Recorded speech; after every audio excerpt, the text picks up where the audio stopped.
우리가 똑같은 처지에 있는데도 우리가 한 사람은 다른 길로 가고 또 한 사람은 또 다른 길로 가는 것을 우리는 볼 수가 있습니다. 오늘 본문을 통해 우리는 죽음을 눈앞에 둔 두 강도들을 봅니다. 이들의 구원을 받는 그 광경의 모습을 우리가 보게 됩니다.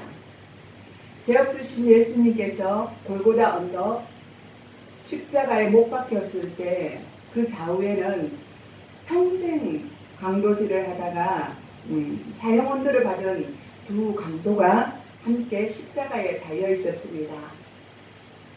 극심한 고통 가운데 두 사람은 주님이 십자가에 달려 계시었던 6시간 동안 일어난 일들을 같이 지켜보았습니다. 그런데 한 사람은 회개를 하고 예수님을 믿어 구원을 받았습니다. 그런데 또 한 사람은 끝까지 자기 죄를 고백하지 않고 완악한 마음으로 소망 없는 죽음을 택하는 것을 우리는 볼 수가 있습니다. 이와 같이 또 성경에 나오는 인물 중에 야곱은 둘 다 이삭의 아들이며 쌍둥이지만 에서와 야곱은 둘 다 이삭의 아들이며 쌍둥이입니다. 한 사람은 하나님께 미움을 받았고 한 사람은 사랑을 받았습니다. 왜 이런 일이 일어났습니까? 그것은 전적으로 하나님의 뜻에 의한 것입니다. 저와 여러분이 예수를 믿고 구원을 받게 된 것도 결코 남보다 잘나서가 아닙니다. 좋은 일을 많이 해서가 아닙니다. 그것은 전적인 하나님의 은혜요, 하나님의 축복인 것입니다. 아멘. 다음 성경의 말씀에 주목해 보면 곧 창세전에 그리스도 안에서 우리를 택하사 우리로 사랑 안에서 그 앞에 거룩하고 흠이 없게 하시려고 그 기쁘신 뜻대로 우리를 예정하사 예수 그리스도로 말미암아 자기들의 아들들이 되게 하셨느니 하고 에베소서 1장 4절에서 5절에 말씀하고 있습니다. 또 영생을 주시기로 작정된 자만이 예수를 믿더라. 사도행전 13장 43절에 말씀하고 있습니다. 우리가 아무리 예수를 믿으려고 해도 하나님이 영생을 주기로 작정하지 않으시면요, 우리는 예수를 믿을 수가 없습니다. 아멘. 하나님께서 우리를 영생을 주시기로 작정하셨기 때문에 저와 여러분이 예수를 믿고 있는 것입니다. 아멘. 창세전에 택함받은 은혜는 아무리 생각해도 감사하지 않을 수 없는 큰 은혜인 것입니다. 하나님께서 택함받은 증거는 회개와 믿음으로 우리는 나타나게 되어 있습니다. 요한복음 3장 5절에 보면 사람이 물과 성령으로 나지 아니하면 하나님의 나라에 들어갈 수 없느니라고 말하고 있습니다. 물과 성령으로 거듭난 증거 가운데 가장 확실한 증거는 회개와 믿음에 있습니다. 본문에 나오는 강도가 회개하고 구원받은 과정을 우리는 한번 보아야 될 점이 있습니다. 첫째로는 죄를 깨닫는 눈이 열렸습니다. 구원받은 강도는 자신의 죄악으로 죽게 된 지경에서도 반성하기는커녕 예수님을 비방하는 다른 강도에게 내가 동일한 죄를 받고서도 하나님을 두려워하지 않느냐 40절에 말하고 있습니다. 그는 무죄하신 예수님을 모욕하는 행위가 죄악임을 알고 있었습니다. 우리가 올바로 회개하려면 죄를 죄로 깨닫는 눈이 열려 있어야 합니다. 둘째로는 자신의 죄가 크고 중한 것을 우리는 알아야 합니다. 그래서 우리는 우리가 행한 일에 상당한 보응을 받는 것이니 이에 당연하거니와 41절에 보면 말씀하고 있습니다. 이것이 진심으로 회개하는 자의 태도입니다. 이것이 회개하는 자의 바른 태도인 것입니다. 창세기 4장에서 가인은 아벨을 죽인 죄로 하나님으로부터 내가 땅에서 저주를 받으리니 내가 밭을 갈아도 땅이 가지는 그 효력을 내게 주지 아니할 것이요. 내가 어떤 일을 해도 죄가 있어서 축복을 받지 못한다는 것입니다. 너는 땅에서 피하며 유리하는 자가 되리라 이렇게 말씀하고 있습니다. 이에 가인은 내 재벌지기가 너무 크오니 주께서 오늘 이 지면에서 나를 쫓아내시온즉 내가 주의 낯을 배웁지 못하리니 내가 땅에서 피하며 유리하는 자가 될지라 물은 나를 만나는 자마다 나를 죽이게 했나이다 이렇게 말하고 있습니다. 그는 자신의 죄가 얼마나 큰지 깨닫지 못했습니다. 그래서 그는 회개할 수가 없었습니다. 셋째로는 예수님의 무죄하심을 고백했습니다. 구원받은 강도는 평소에 예수님이 하신 일을 보았거나 예수님에 대한 소문을 들었을 것입니다. 그래서 그는 이 사람이 행한 것은 옳지 않는 것이 없느니라 하고 41절에 말씀하고 있습니다.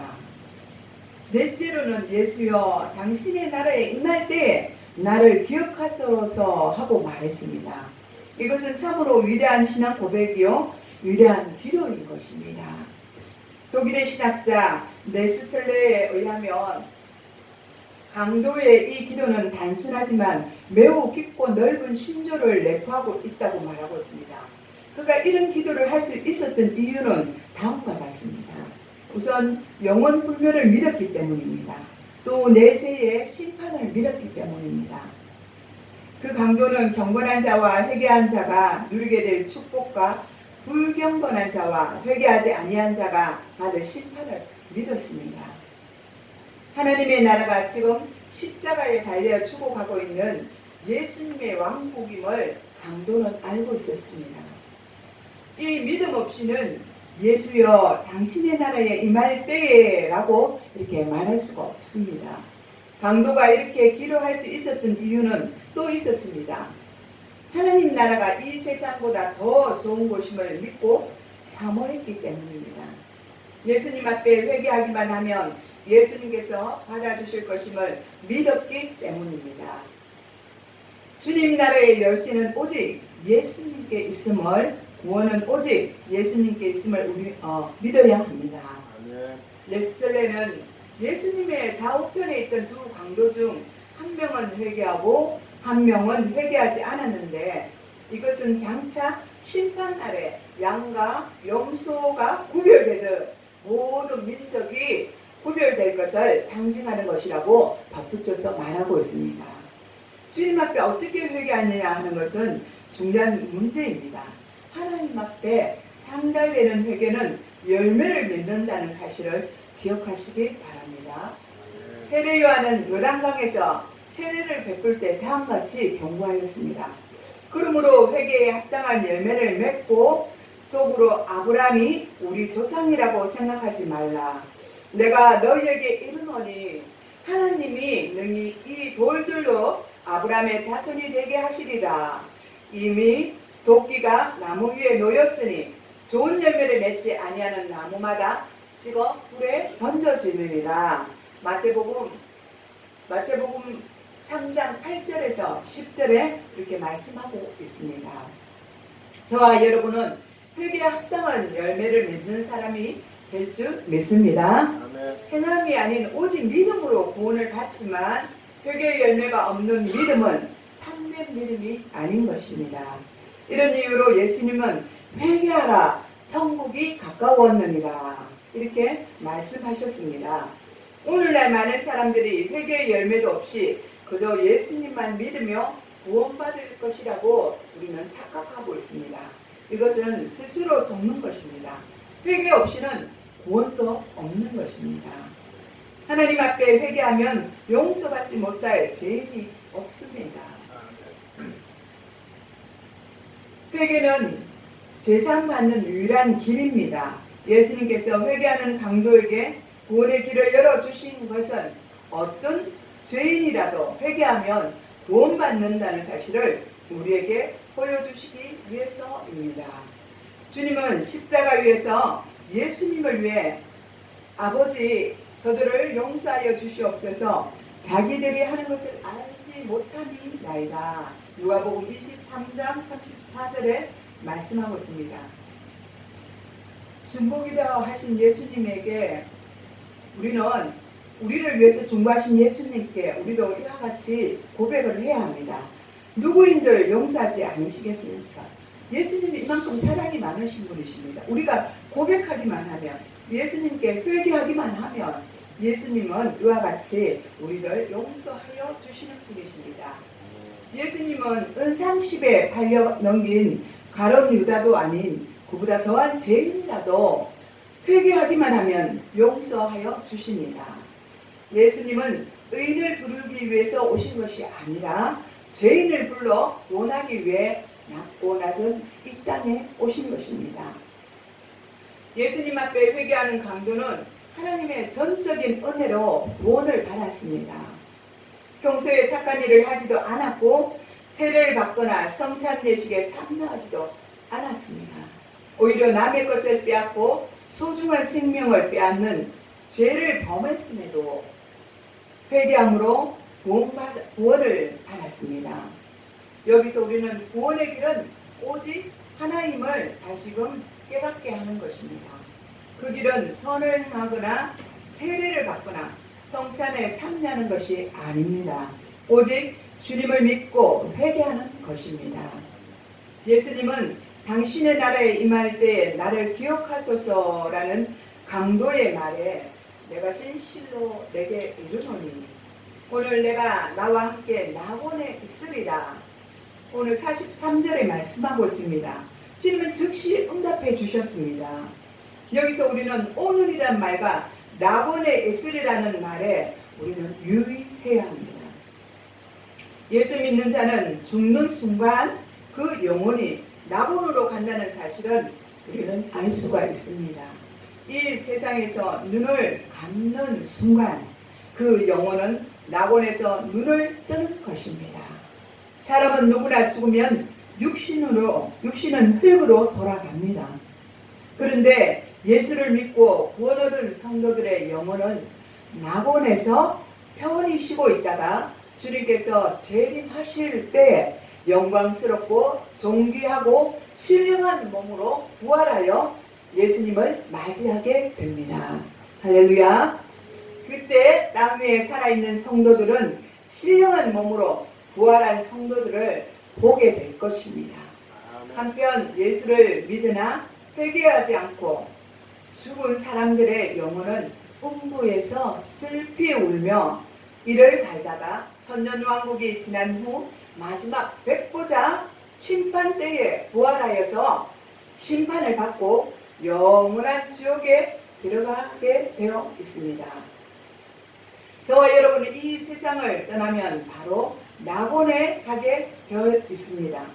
구원의 확신을 가진 우리 성도들은 소망 없는 사람들처럼 죽음을 슬퍼하지 말아야 합니다.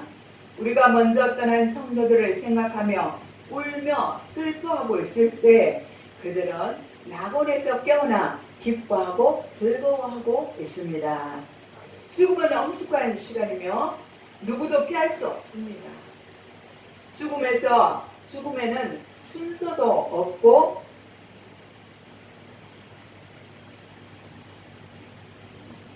죽음은 순서도 없습니다. 가는 사람이 정해져 있는 것이 아니라는 것입니다. 그리고 예고도 없습니다. 그러므로 다른 것은 몰라도 죽음에 대한 준비만은 언제나 우리가 해놓을 필요가 있습니다. 내가 언제 죽을지 모릅니다. 올 때는 순서가 있어서 왔습니다. 우리가 부모 육신을 통해서 왔지만 그러나 어떤 사건으로 인해서 우리가 누가 먼저 갈지는 우리가 알 수가 없습니다. 죽음의 준비는 무엇입니까? 회개하는 것입니다. 항상 우리는 그러니까 죽음을 준비하기 위해서는 회개해야 된다는 것입니다.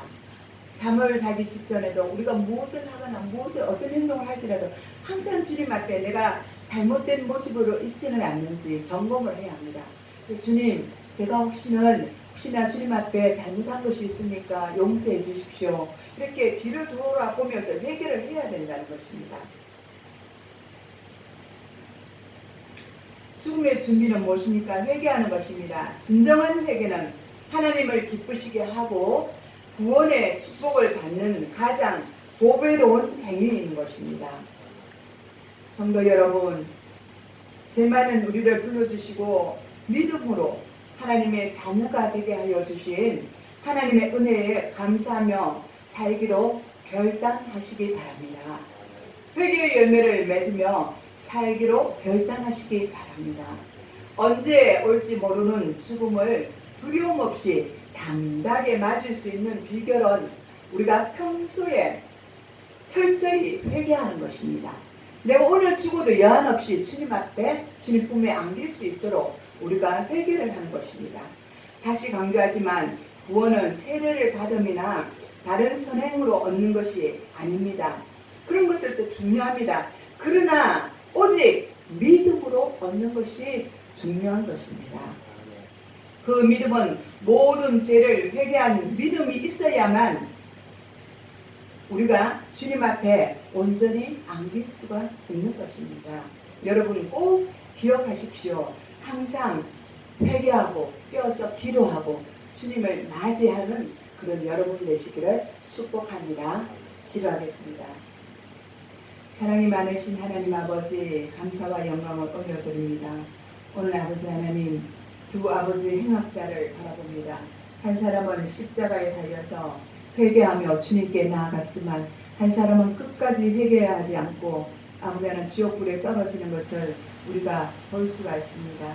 주님, 우리가 동일한 선상에 서 있지만 우리가 회개하고 회개하지 않는 것은 전적인 아버지 차이가 있습니다. 주여 우리에게 믿음을 주셔서 오직 믿음으로 주님 앞에 회개하며 담대히 나아갈 수 있는 저희들이 될 수 있도록 도와주시옵소서.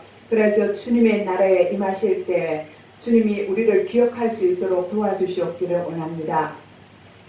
그래서 우리가 정말 주님이 계시는 그 지상 낙원에서 함께 그 지상 낙원을 누리며 살아갈 수 있도록 저희들을 인도하여 주시옵소서. 마지막까지 저희들의 믿음을 붙들어 주시옵기를 간절히 비원하며 감사를 드렸고 우리를 구원하신 예수님의 이름으로 기도드리옵나이다. 아멘.